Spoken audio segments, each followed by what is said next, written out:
Hello বন্ধুরা, আজ হচ্ছে বৃহস্পতিবার। তো বৃহস্পতিবার সবার বাড়িতে অনেক কাজ থাকে, আমারও ছিল। আমারও এই মুহূর্তে সব কমপ্লিট হলো। এখন বাজে 11:30 বা 12:30 বাজতে যায়। তো আজকে একটা স্পেশাল জিনিস করছি, দাঁড়ান দেখাচ্ছি তোমাদেরকে। এটি হচ্ছে পায়েস, মানে যেহেতু বৃহস্পতিবার তো নিরামিষ। তো রাতের জন্য এখন থেকে করে নিচ্ছি, কারণ হচ্ছে আর পায়েসটা কিন্তু ঠান্ডা খেতেই ভালো লাগে, তো গরম ভালো লাগে না। তো রান্নাবান্না সেরে নিছি, নিয়ে একটু স্নান করে নিলাম, সব কিছু মানে কাজ কমপ্লিট হয়ে যেতে স্নান করে পায়েসটা হয়ে গেছে, দেখলাম যে হয়ে গেছে তাই বন্ধ করে দিলাম। তো ওটা রাতের জন্য করেছি, রাতে লুচি করব। পায়েস তো করে নিয়েছি, আর দেখি তরকারি কী করা যায় নিরামিষ, সেটা এখনও ভাবিনি। আলুর দম হতে পারে, ছোলার ডাল হতে পারে, ঘুগনি হতে পারে, কাবলি ছোলা তরকারি হতে পারে, এইগুলোর মধ্যে একটা যা হোক করে নেবো। আর দুপুরে রান্না হয়ে গেছে কমপ্লিট। তো ছেলের তো খিদে পেয়ে গেছে, 12টা বাজতে যায়, তো ওকে খাবার দিয়ে দেবো।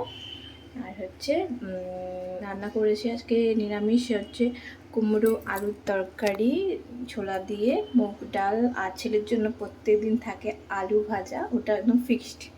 তো আলু ভাজা আর একটা সবজি ভেজেছি, আর আম আছে, আম কেটে দেবো।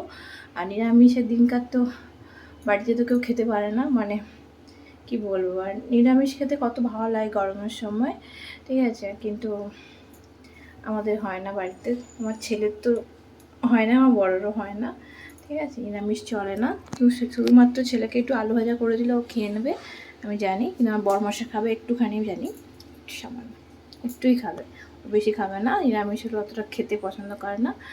তো আমার তো সব কাজ কমপ্লিট হয়ে গেছে। আর যেহেতু সকাল সকাল উঠতে হয়, এখন ছেলের স্কুল থাকে, তো ওই জন্য সব কাজ আছে কমপ্লিট হয়ে গেছে, একদম রেস্ট নিয়ে তো টানা কন্টিনিউ করে নিয়েছি সব কাজ।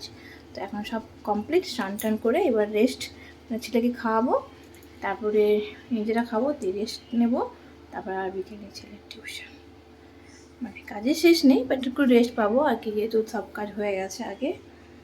আর ছেলের কিন্তু আজকে লাস্ট স্কুল ছিল, মানে কাল থেকে ছুটি পড়ে যাচ্ছে 1 মাস, তো ভালোই হলো। তো এবার রেস্ট পাবে, ছেলেও পাবে, আমিও পাবো, মানে সকালে তাড়াতাড়িটা উঠতে হবে না আর কি, আর 5টাতে উঠতে হবে না, ওটা 6টায় উঠলেই হবে।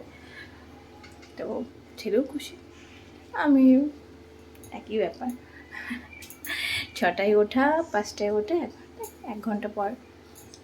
তো তো সবার বাড়িতে কী রান্না হচ্ছে বৃহস্পতিবার অবশ্যই কমেন্টে জানিও। আর এই গরমে সবাই ভালো থেকো, সুস্থ থেকো, আর বেশি বেশি করে জল খেও, মানে লবণ আর লেবু দিয়ে মিশিয়ে জলটা খাওয়ার চেষ্টা করবে, তাহলে শরীরটা একটু ঠিক থাকবে আর কি। তো এই পর্যন্ত।